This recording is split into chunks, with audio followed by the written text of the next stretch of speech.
Olá, pessoal, bom dia. Bom dia, advogadas e advogados aqui do MEA, do Grande MEA, do nosso querido estado do Rio de Janeiro, né? Porque aqui é para o mundo, né? Você já viu. Então, hoje a nossa live é com a nossa querida doutora Débora Pontes. Governança, compliance, olha a camisa dela, pessoal, olha que bacana. Governança e compliance, integridade e transparência. Sigam o @ eu, Débora Pontes, sigam o @ Grácia Barradas Oficial, @OABMEA, @OABMEA, _eventos. A doutora Débora Pontes, que está conosco hoje, também é nossa presidente da Comissão de Marketing e Empreendedorismo Jurídico. Aí eu quero fazer um exercício para a garganta, né? Pois é, mas é muito bacana que a doutora Débora é também nossa conselheira e como a gente sempre fala, as nossas comissões têm muitas estrelas que formam a constelação aqui da OAB do MEA. E eu queria que vocês também participassem desse nosso evento. Você fala também que você foi finalista, né? Ou é finalista da Best Sisters in Law. Best Sisters in Law. A votação terminou ontem, eu fui indicada como uma das finalistas, né, ao prêmio de melhor advogada de compliance. Então, e a gente vai falar sobre isso também aqui um pouco. Muito chique, pessoal, muito chique. Vocês vão amar a live de hoje. Hoje nós vamos falar sobre a Agenda 2030 e a integridade pública. Inicialmente, vamos começar pela notícia que está circulando na mídia sobre o IPC, Índice de Percepção de Corrupção. O que é esse índice? Antes, por favor, se apresenta para o nosso público, para que eles possam conhecer você também e a gente entrar na nossa live, querida. No nosso tema. No nosso tema. Lembrando, gente, que nós estamos também no Spotify, tá? A voz da OAB MEA. Estamos no YouTube, estamos aqui ao vivo no Instagram, então vocês sabem que o MEA tá bombando. Literalmente do MEA para o mundo, né, Grácia? Do MEA para o mundo. Grácia, obrigada pelo convite mais uma vez, obrigada por me permitir fazer parte da família Inovação aqui na OAB MEA, que me abriu as portas para tantas outras oportunidades, então eu não posso deixar de manifestar minha gratidão por a nossa primeira reunião há alguns anos atrás e desde então essa parceria, né, que se formou. E pelas portas que, em razão de estar na OAB MEA, eu acabei abrindo também na seccional do Estado do Rio de Janeiro, na seccional do Estado de São Paulo e em outras associações. Na nacional, né? Na nacional, exatamente. Eu estou no Conselho Nacional. Às vezes eu esqueço. É tanta coisa que às vezes eu esqueço. Mas também na OAB Nacional e, para além disso, em outras associações, como o IBDE, que é o Instituto Brasileiro de Direito e Ética Empresarial, que trata diretamente também sobre esse tema, que nós vamos comentar aqui na live. Também na diretoria de compliance do IBRAPEG, que é um instituto de estudos e pesquisa jurídico, também que aprofunda, né, em diversos temas, inclusive no compliance, e também à frente da coordenação das Sisters, da Black Sisters in Law, voltadas para o compliance, onde eu tive a honra de ser uma das finalistas indicadas ao prêmio Best Sisters in Law, como melhor advogada negra do Brasil na área de compliance, mas esse eu não posso contar o resultado ainda, porque nem eu sei, a votação acabou ontem, eu estou ansiosa, aguardando o resultado. Mas, pra gente começar o nosso bate-papo e responder a sua pergunta, né, do que é esse índice, o que ele representa e sobre essa notícia que está circulando nas mídias, eu quero bater um papo aqui com quem está assistindo a gente, Grácia, porque primeiro que esse tema é relevante para a sociedade como um todo e eu já deixo essa observação inicial. E segundo que isso pode ser uma excelente oportunidade de trabalho para os advogados e advogadas que estão nos assistindo. Então é relevante a gente já começar fazendo essas duas pontuações. Esse índice, que é o Índice de Percepção de Corrupção, é um índice global divulgado por uma associação, né, internacional, que é a Transparência Internacional, que também tem braço aqui no Brasil, e ela desenvolve esse índice desde 1995. Então a gente não está falando de um índice que foi criado ontem ou de algo que não tenha robustez. A gente está falando de uma instituição séria que faz uma pesquisa global para entender o que as pessoas que moram ali, né, que convivem em determinados países, entendem sobre a corrupção naquele território. Infelizmente, a notícia pra gente aqui no Brasil, Graça, não é das melhores. A gente caiu 10 posições no ranking. E o que isso significa? Podem estar pensando, então se a gente caiu, a gente melhorou, mas não é verdade. Esse índice ele vai dizer o seguinte, quanto maior a nota de 0 a 100, tanto maior a percepção de integridade naquele espaço. E quanto menor a nota de 0 a 100, tanto maior a percepção de corrupção naquele espaço. E a gente caiu 10 pontos. E o que significa isso? Que hoje o Brasil está ocupando a 104ª posição entre 180 países. Nós estamos atrás, por exemplo, da Argentina, que tem uma percepção de integridade melhor do que a nossa. E a gente está atrás também de países da África, como a Etiópia, por exemplo, como Zâmbia, como Gâmbia, que também tem percepções de integridade melhores do que a nossa aqui no Brasil.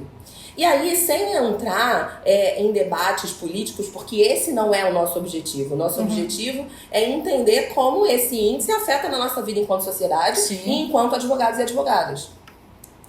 Bom, aí pra gente já dar aqui um tempero no debate, em que ponto isso afeta a nossa vida? Ora, quanto maior a percepção de corrupção em um determinado espaço, tanto maior a flexibilização das instituições.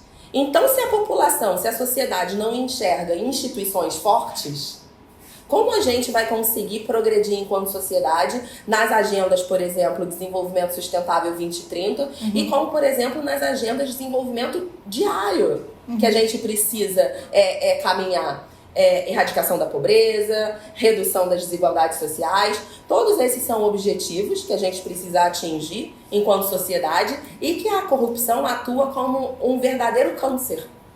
Por quê? Porque se o dinheiro público está escoando através da corrupção, como investir o dinheiro público nas políticas públicas que vão apoiar esse desenvolvimento que a gente precisa alcançar?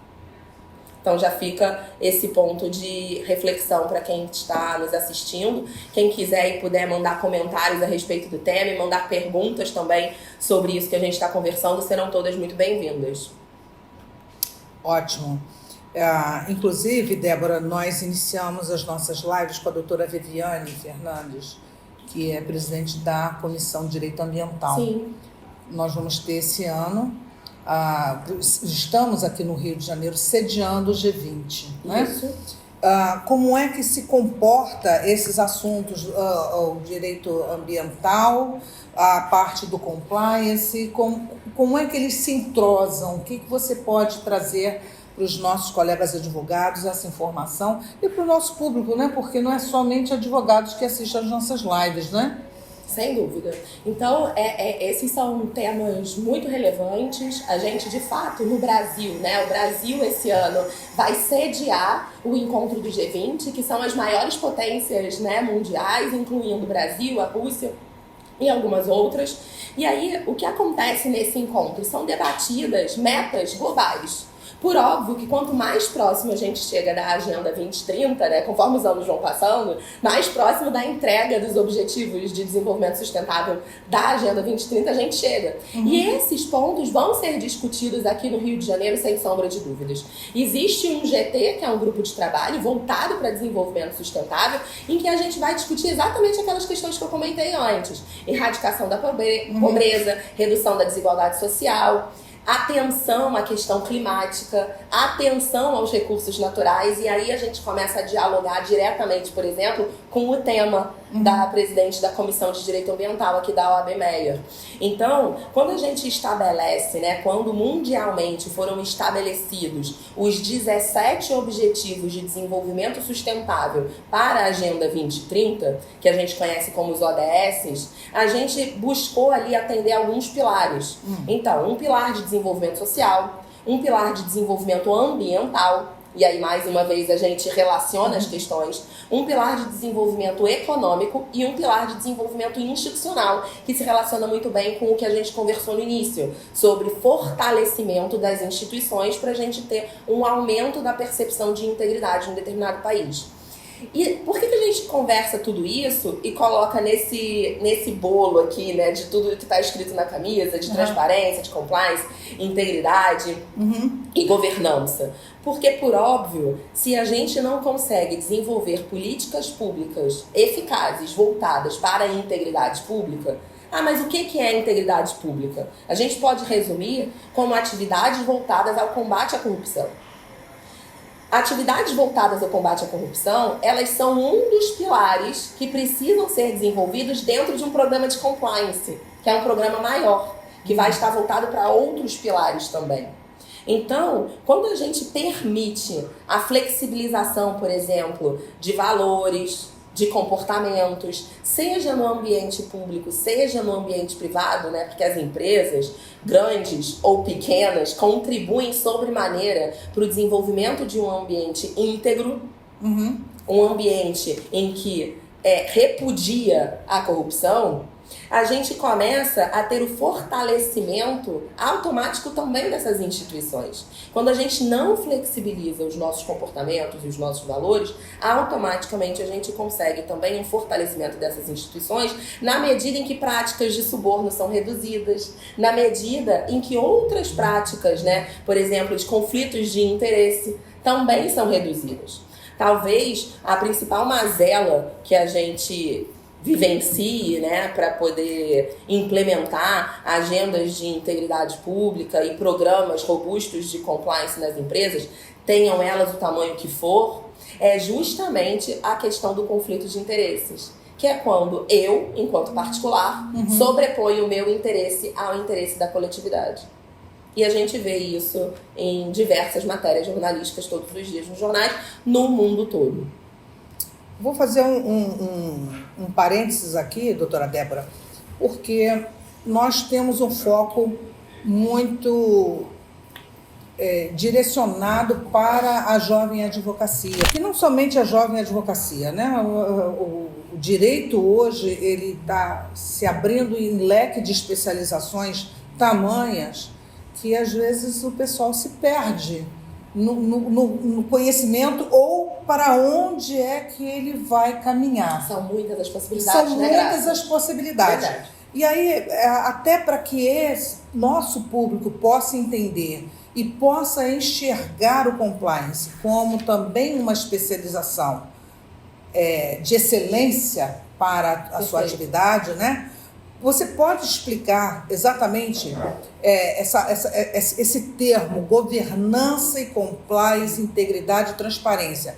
Eu gosto de detalhar bem, Perfeito. Porque às vezes a gente escutou, a doutora Débora está falando de algo muito interessante, às vezes as pessoas confundem isso com política, enquanto que o compliance está em muitas coisas, né?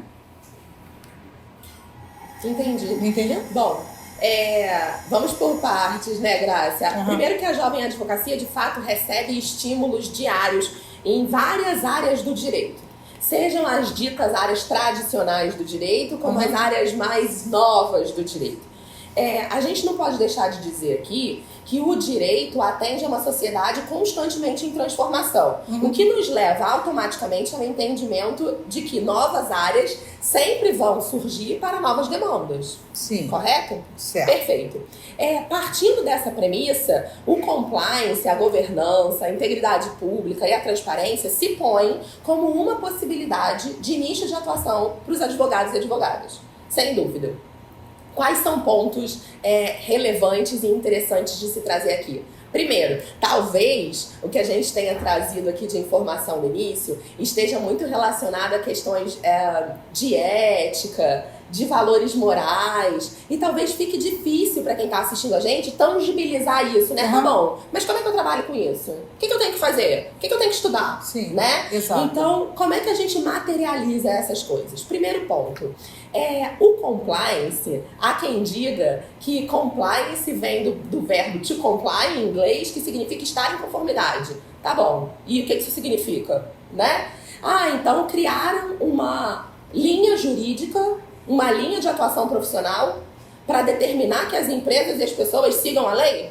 A lei já não é de segmento obrigatório? Então a gente já parte do pressuposto que não é isso. Primeiro ponto. Então, estar em conformidade não é simplesmente seguir a lei, e desenvolver uma área de compliance dentro da empresa não significa simplesmente que você tem que cumprir a norma, porque isso já está previsto em todo o normativo, em todo o arcabouço normativo brasileiro. O que é o compliance? Ele é um estudo detalhado das atividades que são desenvolvidas numa determinada empresa, tenha ela o tamanho que for, de pequeno porte até de grande porte. E a partir do conhecimento dessas atividades, do entendimento, do encadeamento dessas atividades, é possível identificar quais são os riscos envolvidos. Riscos envolvidos na entrega final da prestação do serviço ou do produto e riscos envolvidos no desenvolvimento do produto ou do serviço.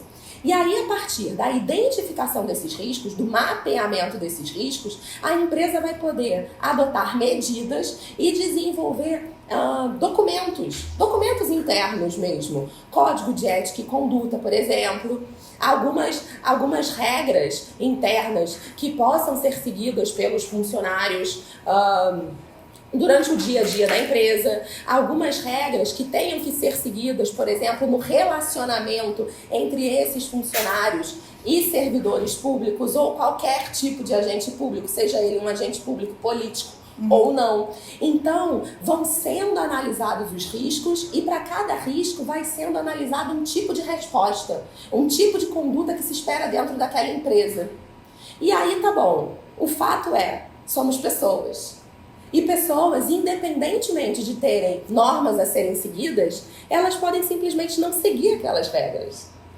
Por motivações diversas. Porque entendem que não são as normas mais adequadas, porque estão vivendo um conflito de interesse e vão colocar um interesse particular à frente do interesse daquela empresa, por exemplo. E aí o que a gente faz? Quando uma pessoa, por exemplo, não cumpre aqueles regramentos internos que a empresa propôs. Ora, para isso existem algumas possibilidades. Uma delas é a instituição de um canal, né? A gente pode chamar de headline, a gente pode chamar de canal de denúncias, a gente pode chamar de canal de apurações, enfim. Mas um canal, um meio pelo qual pessoas que estejam vinculadas a essa empresa ou não, tendo informações de desvios de conduta, possam ali noticiar isso. Possam falar, olha, um funcionário seu, por exemplo, recebeu um suborno, ofereceu uma propina, pegou um produto sem o efetivo pagamento, dentre tantas outras possibilidades. E a empresa, a partir deste conhecimento dessas informações, vai ter os tratamentos internos necessários para a aplicação das medidas administrativas cabíveis, de acordo com aquelas normas que ela já criou lá atrás, ou até aplicação legislativa, dependendo do desvio de conduta que foi cometido. Então eu trouxe aqui um pequeno resumo do que seria um programa de compliance implementado numa empresa, seja ela de pequeno ou de grande porte. É óbvio que isso vai ser adequado com o tipo de produto, com o tipo de serviço, com o tamanho da empresa. E onde é que o advogado entra nisso? Ele entra justamente no apoio da criação, do desenvolvimento e da evolução desse programa de compliance. A atividade de compliance, ela não precisa necessariamente ser desenvolvida por advogados, ok? Qualquer profissional de qualquer formação pode se especializar e se tornar um profissional de compliance. Um Chief Compliance Officer, por exemplo, que é a posição mais alta na área de compliance. Contudo, advogados têm algumas facilidades que outras formações não têm, que é justamente o conhecimento legislativo e a integração, conhecer como integrar as normas. Isso coloca os advogados à frente de outras formações profissionais. Então, não raro, a gente encontra advogados, como é o meu caso, por exemplo, atuando na área de compliance. Por quê? Porque a gente tem um olhar diferenciado para contratos, a gente tem um olhar diferenciado para normas, e aí com isso agrega-se valor na produção dos documentos internos que as empresas precisam produzir. Então, trocando em miúdos, o advogado pode ser esse profissional de compliance dentro das empresas, como um funcionário de empresas. Ou ainda ele pode ser um consultor. E aí eu te pergunto, isso também está também ligado diretamente à parte de licitações, né? Sem dúvida, sem dúvida. Diretamente interligado com a parte de licitações e contratos, independentemente da empresa ter relação com o poder público, é recomendável, extremamente recomendável, que ela desenvolva um programa de compliance. ok? Mas se ela estabelece relação direta com o poder público, aí eu diria que isso deixa de ser uma recomendação e passa a ser uma necessidade. Mesmo porque um dos principais ativos, e que nós advogados temos que estar muito antenados com isso, seja no desenvolvimento da nossa atividade profissional, independentemente da área de quem está nos assistindo atue, e as empresas também precisam estar muito antenadas com esse ativo que eu vou comentar agora, que é a reputação. A gente demora anos para construir uma reputação sólida, né? Uma reputação que nos coloque num posicionamento de mercado em que os clientes procurem o nosso serviço. Isso enquanto advogados, por exemplo, ou enquanto empresa que oferece também um produto, um serviço para a sociedade. Mas um escândalo pode acabar com a sua reputação em segundos. Basta esse escândalo cair na internet. E hoje o que cai na internet você perde controle e tem um potencial enorme de viralizar, principalmente com um escândalo. Então, nós enquanto profissionais e as empresas também, que nós vamos prestar serviço enquanto funcionários dessas empresas ou enquanto consultores, escritórios que prestam serviço para essas empresas, nós temos que estar muito atentos à questão reputacional. Porque hoje em dia eu diria que é o principal ativo que nós podemos construir, é a nossa reputação. É verdade, é verdade. Bom, dando prosseguimento, eu queria que você também nos falasse, a partir do primeiro item, né, que nós estávamos comentando aqui sobre o índice de percepção de corrupção, qual é a relação que ele tem com essa agenda de 2030? Aliás, eu queria que você primeiro explicasse para o nosso público o que é a Agenda de 2030, porque nem todos sabem, alguns acompanham, outros não. Perfeito. Né? E o que é que o índice está relacionado com ela. Perfeito. Eu vou só te pedir licença para retomar um ponto que talvez eu não tenha entrado tanto na tua pergunta sobre licitações e contratos, e aí eu já volto para a Agenda 2030, Ótimo. Tá bom? Especificamente sobre a parte de licitações e contratos, e aí o advogado ele pode tanto atuar na área de compliance, prestando serviço para essas empresas, como a gente já detalhou aqui, mas ele também pode se especializar especificamente na parte de compliance para licitações e contratos. E desenvolver toda uma lógica de compliance para esses fornecedores que vão prestar serviços para a administração pública, seja municipal, estadual ou federal. Inclusive, hoje eu estou como gerente de análise de integridade de fornecedores na Prefeitura do Rio de Janeiro. O meu papel analisar a integridade, ou seja, os programas de integridade que fornecedores e colaboradores externos apresentam quando pretendem contratar com a municipalidade. Existe uma série de regras para esses contratos, né, virem a ter a questão de análise de integridade, né, passada lá pelo nosso setor, enfim, analisada de fato. Existe uma série de normas. A gente teve uma mudança legislativa importante na parte de licitações e contratos, né, que foi a transição da Lei 8666 para a Lei 14133, mas esse não deixa de ser um nicho também interessante para a advocacia, que está nos vendo. Tanto pode ser para a jovem advocacia se especializar e começar a trabalhar nessa área, que é uma área que tem poucos advogados e advogadas e especialistas de fato, ou que podem atuar numa transição de carreira, dependendo da área que estejam atuando. Então, só para fechar essa questão que você trouxe, porque eu achei que eu não entrei muito bem nessa parte. E é interessante, Débora, porque as pessoas... assim, num contexto geral,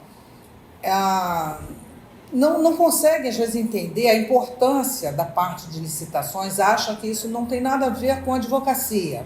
Tá? Documentação, concorrência. Alguns anos atrás, a gente via muito a questão ligada também à parte de licitação, a questão de marcas e patentes, que estavam muito envolvidas e falava-se muito, né, da espionagem industrial. Sim. E era muito interessante, porque às vezes você desenvolve um determinado produto para aquela licitação que vai acontecer. Perfeito. Né? E por que existe a necessidade de um advogado? Vamos lá. Por que existe a necessidade de um advogado? Isso são muitos os motivos, né, Graça? São muitos os motivos. E não somente para a jovem advocacia, ou para qualquer... Eu acho que em qualquer etapa de vida que o advogado esteja, e às vezes encontro assim, não, nós estamos saturados de advogados, são mais de 5.000 advogados, né? Assim, qual é o número das inscrições? Já passamos de 200 mil aqui no Rio de Janeiro. Já passamos de 200 mil. Inclusive, a carteira 200 mil foi entregue aqui, não foi? A 250, né? 250 foi entregue aqui. Não, de fato, mas tem mercado para tudo. Por isso essas especializações. Agora, entrando nesse assunto, e depois a gente já volta porque a gente estava falando antes, isso não acontece só no direito, isso não é um fenômeno jurídico. Não. Dizer que a atividade da advocacia está saturada, isso não é um fenômeno nosso. Não. Há quem diga que outras atividades estão saturadas também, que a atividade contábil está saturada, que... Há quem diga, com certeza não está. Há quem diga, inclusive, que a medicina em algumas áreas está saturada. E há quem diga que a advocacia está saturada.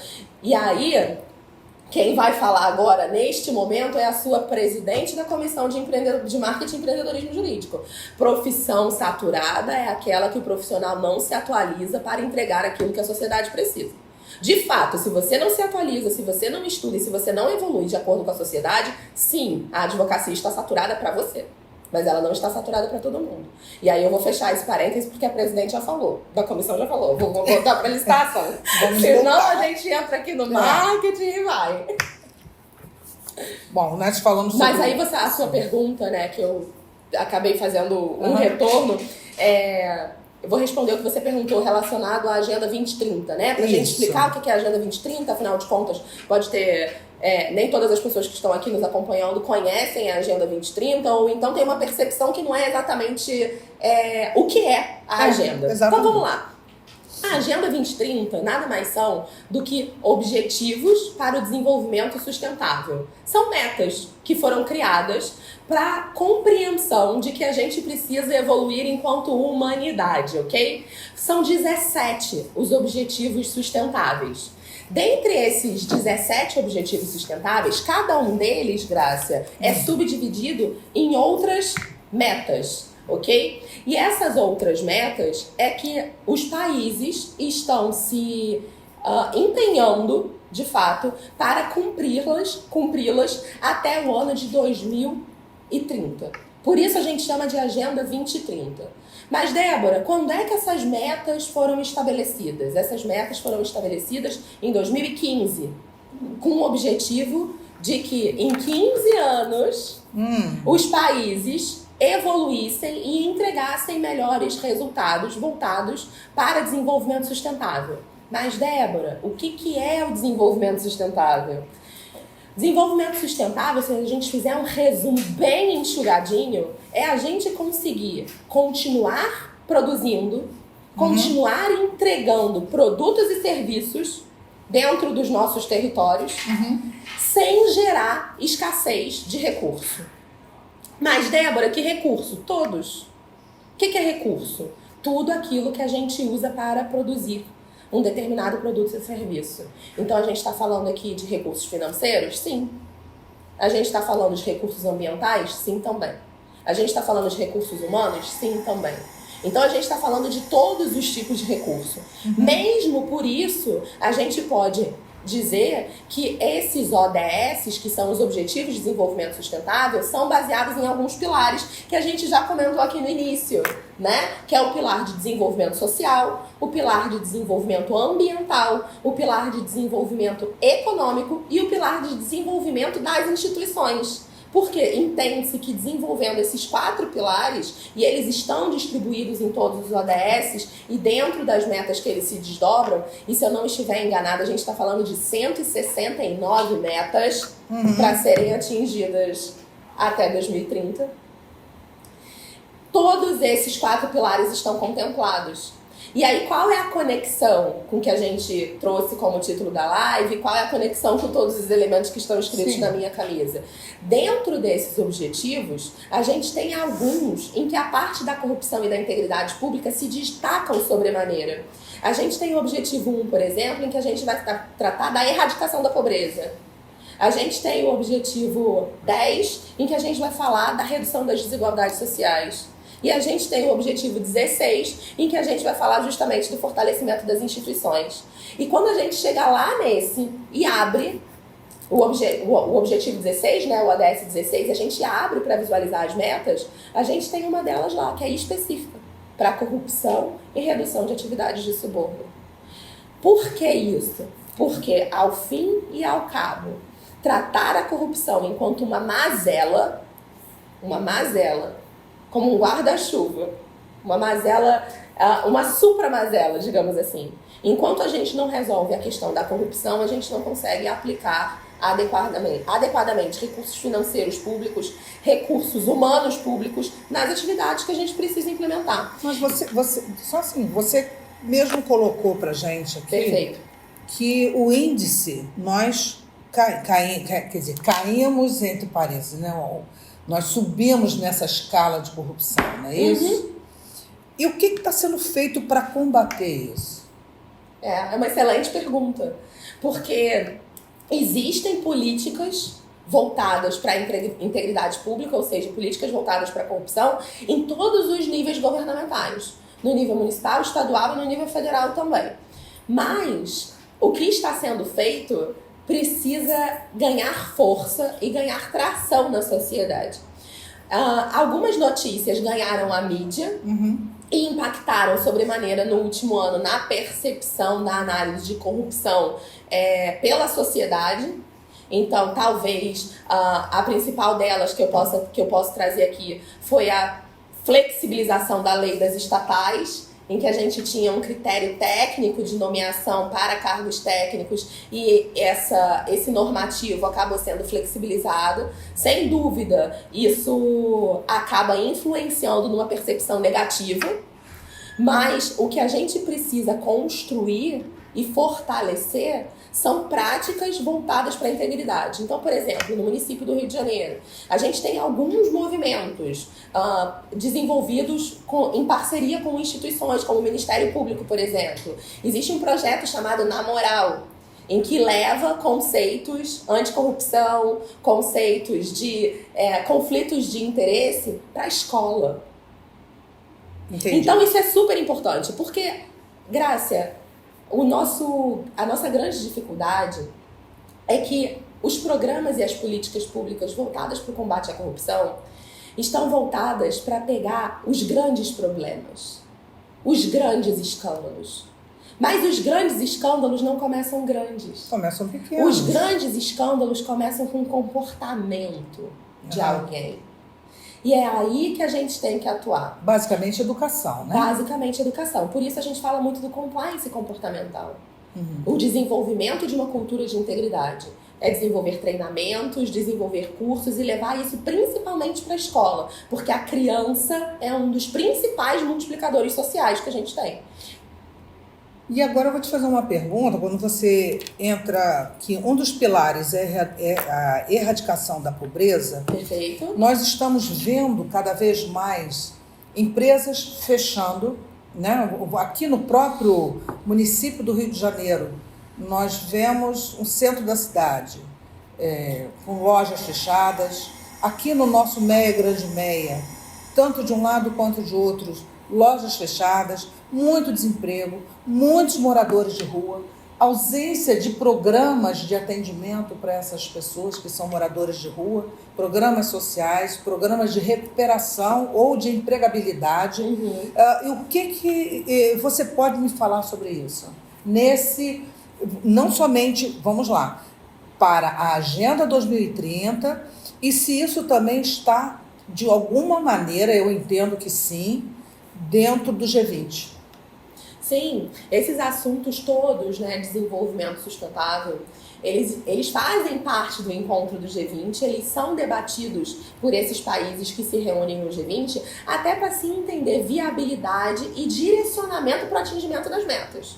Então, porque a pobreza está aumentando. Tudo isso é conversado nesse encontro do G20. A questão do aumento da pobreza, a gente não pode dissociar também. É óbvio que existem diversas razões, mas a gente não pode dissociar do que a gente viveu há poucos anos atrás, que foi a pandemia e que teve um efeito cascata. né? Socialmente, a pandemia acabou gerando um efeito cascata de fechamento de diversos negócios que talvez não tenham fechado durante o período pandêmico, mas que suportaram o período pandêmico aberto e depois não tiveram mais fôlego financeiro para manter as portas abertas. Onde o advogado entra nisso? Eu acho muito importante trazer esse elemento. Sim. Onde a gente entra nisso? Como solução. A gente precisa se posicionar principalmente para os clientes pessoa jurídica como parceiros de negócio. Como a gente pode pensar juridicamente a evolução daquele negócio? Como a gente pode contribuir, por exemplo, para um planejamento tributário que vai aumentar o fluxo de caixa? Como a gente pode conseguir, por exemplo, de repente, benefícios tributários fiscais que vão ampliar aquele fluxo de caixa daquele funcionário? Como a gente pode estabelecer novas relações de trabalho pautadas, por óbvio, na legislação específica, mas que gerem um custo menor para aquele empreendedor? Isso é fundamental e isso precisa ser pensado de forma holística. O advogado precisa ajudar como parceiro do negócio.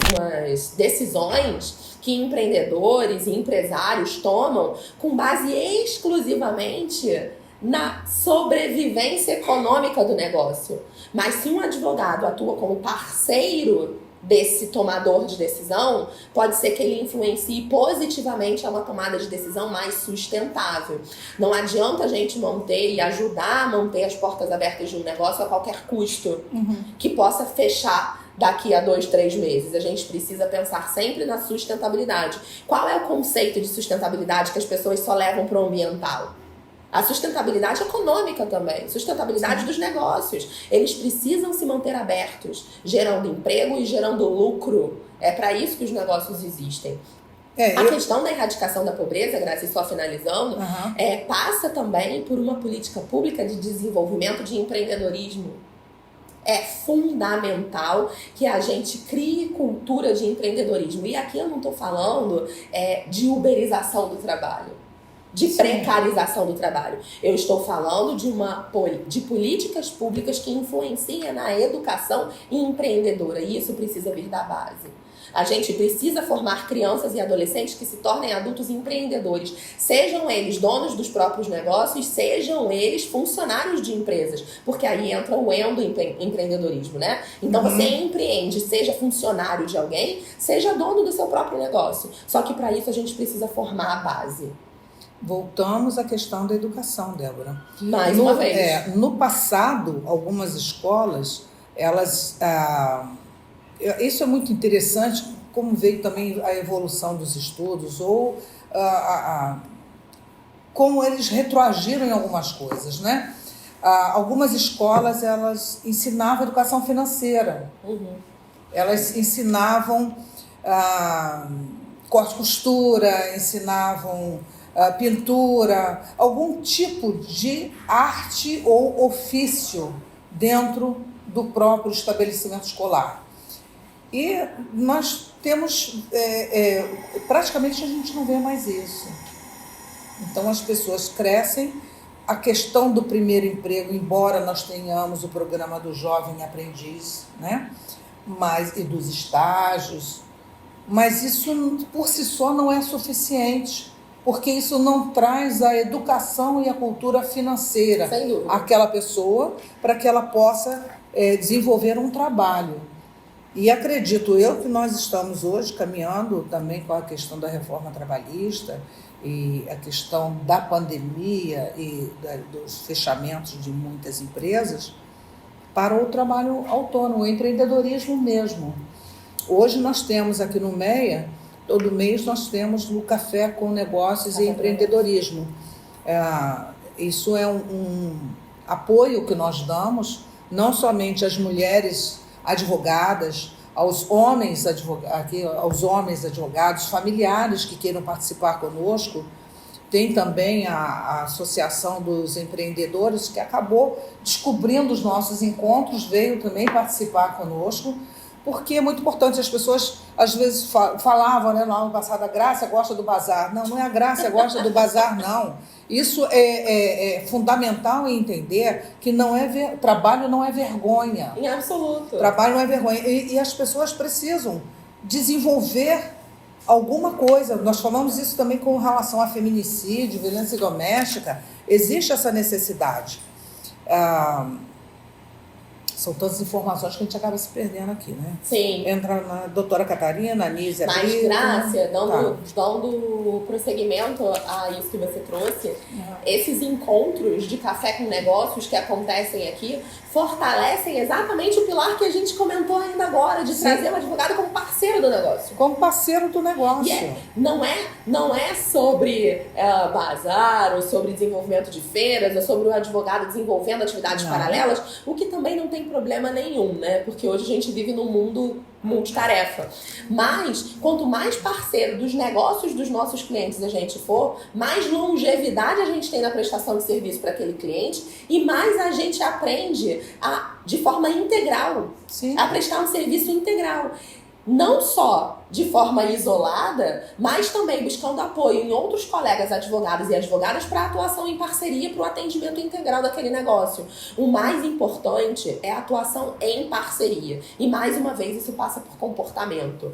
O que você trouxe, né, de que hoje, nos dias atuais, é muito difícil a gente encontrar escolas que tenham aulas de educação financeira ou até mesmo aulas de corte e costura que você trouxe, né? Eu tive aulas de educação para o lar na minha escola. Então aprendi algumas coisas além de corte e costura, crochê, alguns pratos culinários. Eu tive aula de educação para o lar. Mas enfim, o fato é que em escolas particulares a gente encontra grades regulares com esse tipo de aprendizado, com esse tipo de desenvolvimento comportamental. E nas grades públicas normalmente a gente não encontra. A gente encontra projetos que pontualmente vão lá e fazem uma intervenção como esse projeto que eu trouxe o exemplo, que é o Na Moral.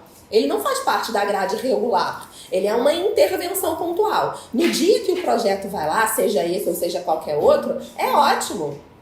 As crianças se animam, os adolescentes se animam, eles se empolgam. Mas se você não cultiva aquilo, aquela chama se apaga e se esquece.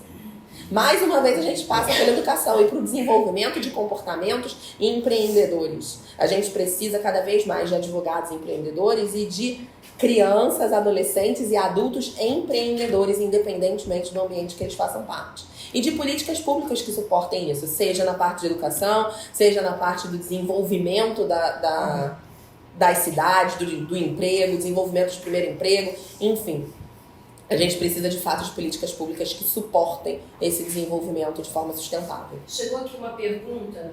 Qual a diferença do compliance empresarial para o compliance trabalhista?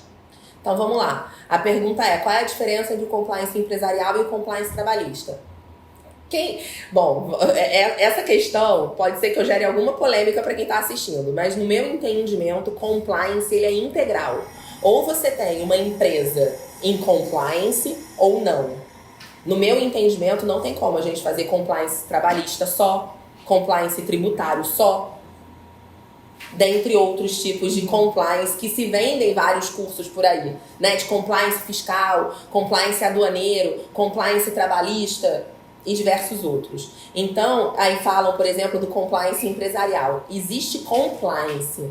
E a empresa precisa, como eu trouxe aqui a título de exemplo bastante resumido, precisa entender quais são todas as atividades que compõem a sua cadeia de negócio. O que é essa cadeia de negócio? O que é a cadeia de valor de uma empresa? São as atividades principais que são desenvolvidas para você entregar o seu produto final.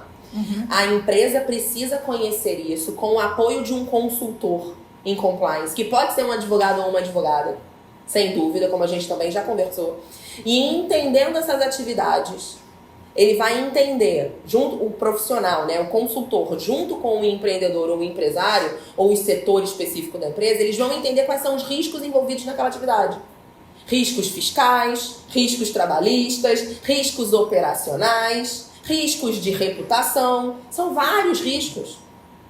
Não tem só risco trabalhista numa atividade, entende? Entendo. Então, a gente precisa mapear todos os riscos para que estejamos em compliance. Se eu mapeio só o risco trabalhista, eu mitigo só esse tipo de risco. E os outros? E aquele ativo principal que é a reputação? Como é que ele fica? Então, compliance deve ser aplicado de forma integral em toda a empresa. Ok? Espero ter respondido. Qualquer coisa, comenta aí e eu dou prosseguimento, tá bom? A nossa querida doutora Sônia está me apresentando aqui, várias pessoas que entraram na live. Que prestígio! Pessoal, muita gente. Doutora Anísia, doutor Valdir, que é o nosso secretário, doutora Caroline Neves, Amanda Carneiro, Gilda Regina Gomes, Lohane, doutora Patrícia, doutora Benícia, da UAB Duque de Caxias, doutora Ana Paula Nóbrega. Gente, a todos vocês, eu sou muito grata pelo carinho, por vocês estarem nos acompanhando, estarem divulgando a OAB MEA. E muitos outros entraram, saíram, e a gente vai tentando mostrar alguma coisa que seja de interesse da advocacia, que seja de interesse para a jovem advocacia também. Para toda a sociedade, né, Graça? Para a sociedade. Afinal de contas, esse é o nosso trabalho, a gente trabalha para a sociedade. Chegou aqui mais uma perguntinha. Vamos lá. Na verdade, um pedido para que seja apontado 3 coisas que não se deve fazer em contratos de compliance. E aí? Bom, existem alguns tipos de contratos de compliance. Eu não sei exatamente de qual tipo de contrato a pessoa está fazendo a pergunta. A gente pode fazer um contrato de compliance para prestação de serviço de compliance enquanto consultor. E eu posso fazer os documentos para colocar a empresa em compliance, como um código de ética, um código de conduta e algumas normas internas, normas, por exemplo, para o canal de denúncia, canal de apuração, headline, que é tudo a mesma coisa com o mesmo nome. Então, assim, existem alguns documentos diferentes.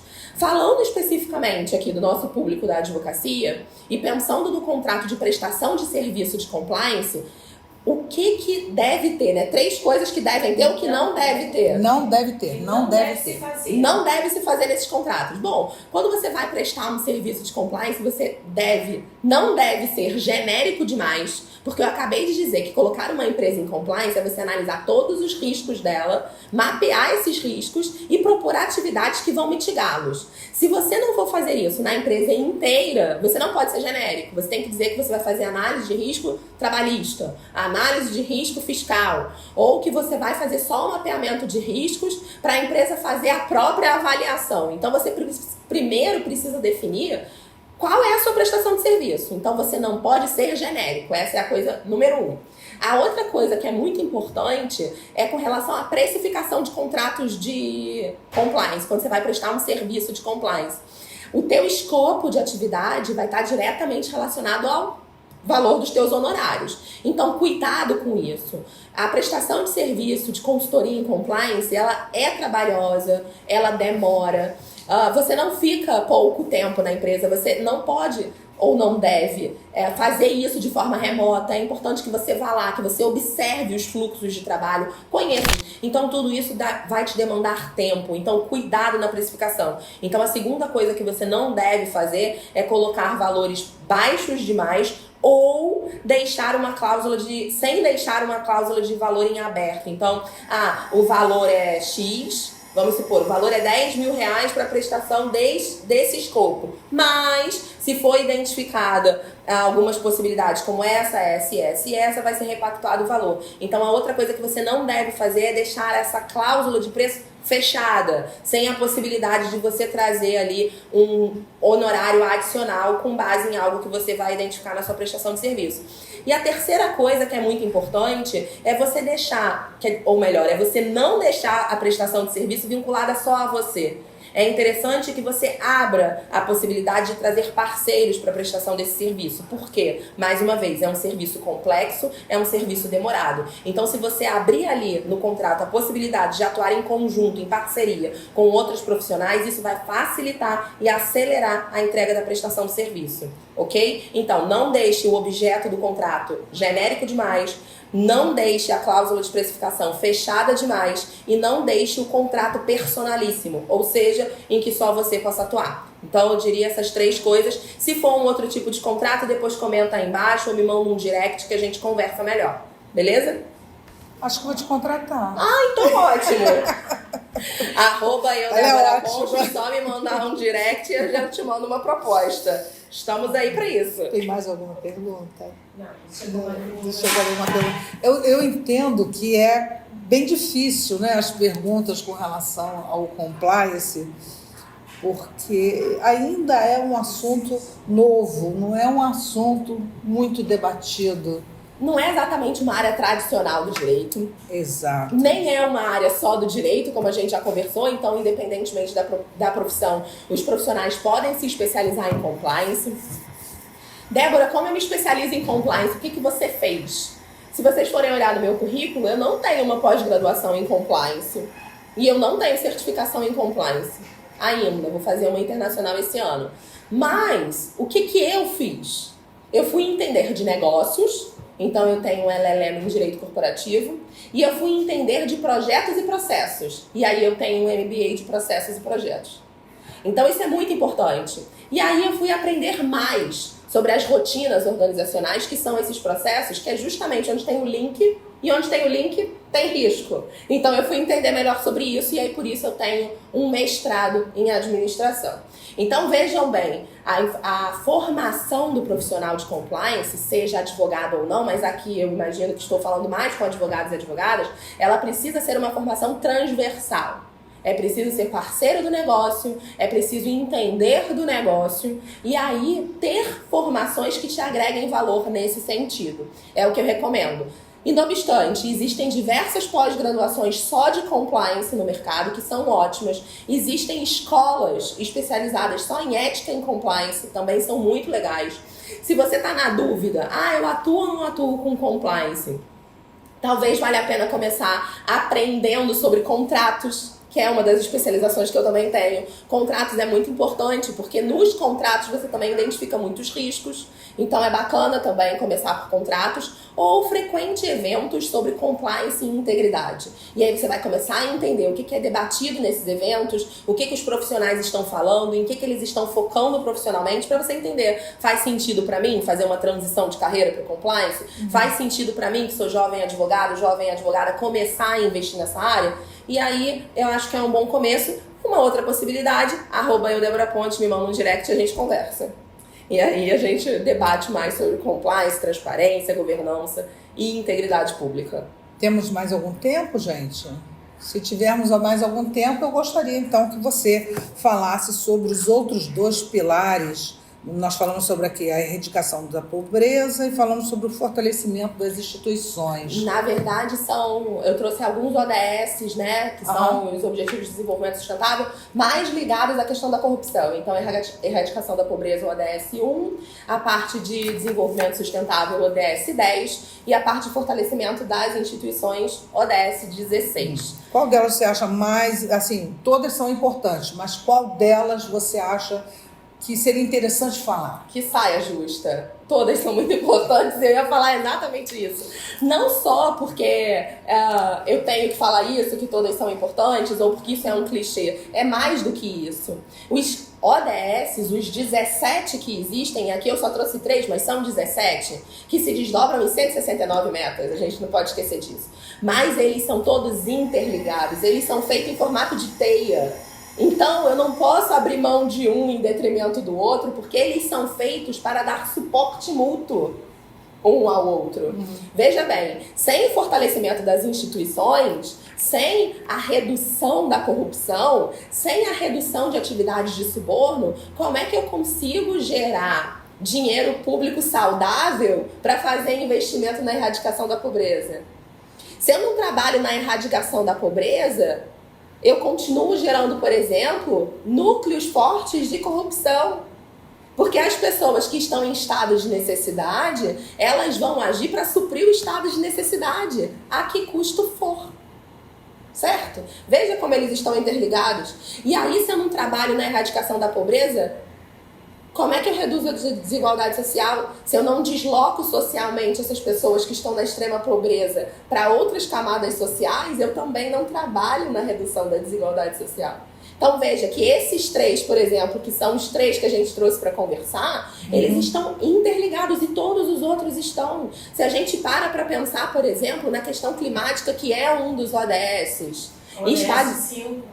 Exatamente, o ODS 5, ele está diretamente relacionado também à pobreza, ao desenvolvimento social e ao fortalecimento das instituições. Então, eles são indissociáveis. Eu recomendo que vocês acessem, deem um Google, ODS, vejam, é uma planilha que é uma gracinha, toda colorida, vocês podem ir conhecendo melhor os ODS. Qualquer coisa, me manda uma mensagem no direct e a gente conversa melhor sobre isso. Mas eles são indissociáveis, são extremamente importantes e nós, enquanto advogados e advogadas e cidadãos, precisamos estar atentos ao nosso papel para o fortalecimento dos ODS. Doutora Débora Pontes, que é uma maravilhosa aqui, que está nos acompanhando, além de ser nossa conselheira, nos acompanha, nos assessora. Eu te agradeço muitíssimo. Eu agradeço. Conversar com Débora é um prazer, porque ela tem tanta informação, e não é somente sobre compliance, como ela mesma falou, também sobre marketing e empreendedorismo jurídico. Gente, nos acompanhem aqui o Spotify, a voz da OAB Meia, acompanhem @OAB Meia, _eventos, @Grácia Barradas Oficial, @eu Débora Pontes. Beijo, coração quentinho, com muito amor para vocês.